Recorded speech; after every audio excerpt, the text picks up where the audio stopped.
Hey, Huckster here. I made a comment in the comment section of the video a couple of days ago that if a street preacher starts preaching to my children, and instilling this fear of hell into them, I'd punch him in the gut. I wouldn't really punch him in the gut. Just trying to get a point across at how these preachers anger people. Everyone doesn't believe as they do. They believe in hell. What is this place? Hell that they say unbelievers are destined for. And Christians are trying, or supposed to be trying, so desperately to save the unbelievers from.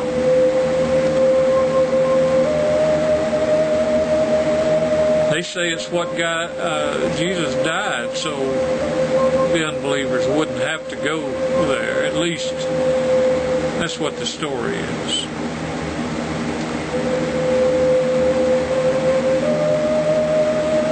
There was a story about these Christian monks who was baptizing these infants and then immediately turning around and bashing their brains out. The reason was so that they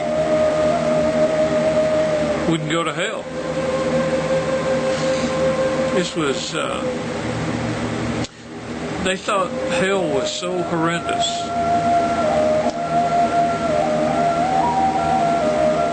that any cost, even the lives of these infants, was not too high a price to pay to save them and ensure that they didn't go to hell.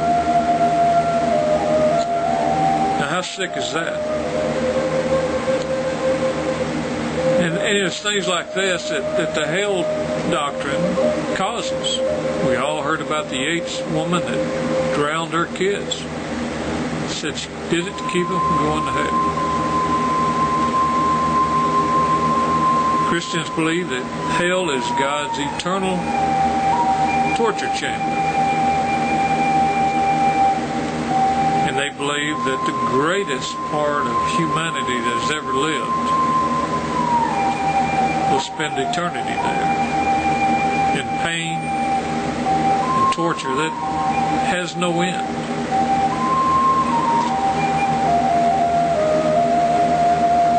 And what's the purpose of this place? They'll tell you, well, punishment.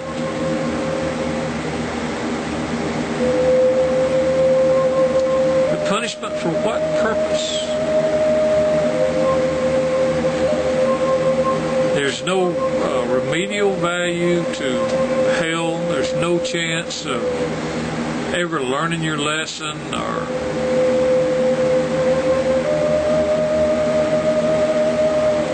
rehabilitation so that you can get out. There's no chance of that. So what's the purpose?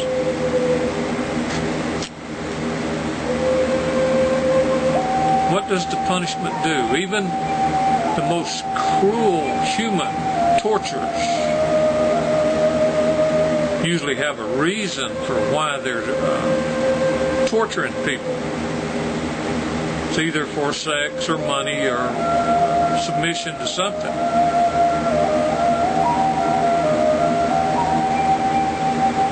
And usually if you tell them what you want or give them what they want, they stop.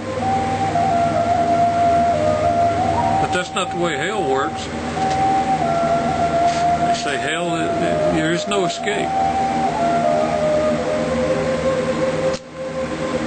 In the real world, you can eventually die and be relieved of your torture. But in hell,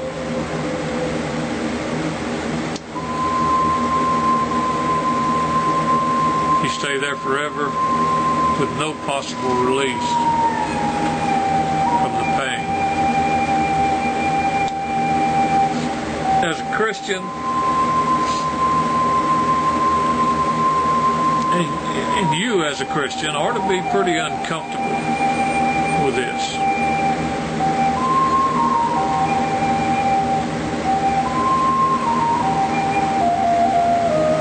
C.S. Lewis tried to give this explanation of hell.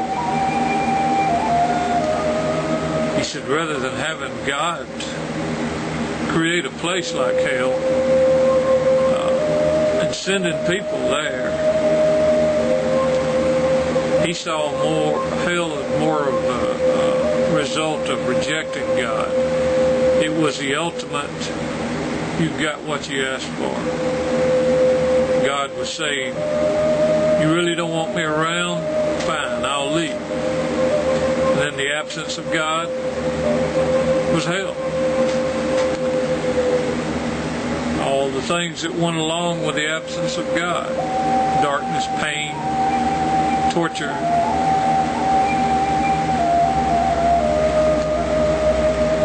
He said once you choose to leave God's presence, the only thing left was pain and suffering, and everything else that was bad about life.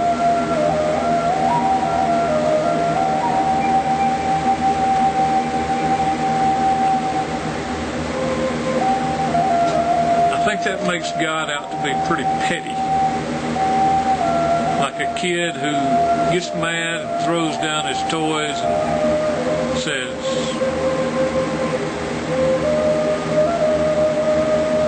if you don't let him win,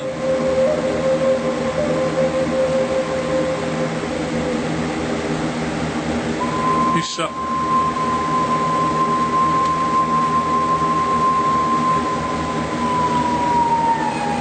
Is God that limited?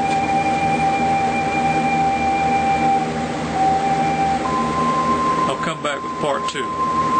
Peace, love, justice, understanding.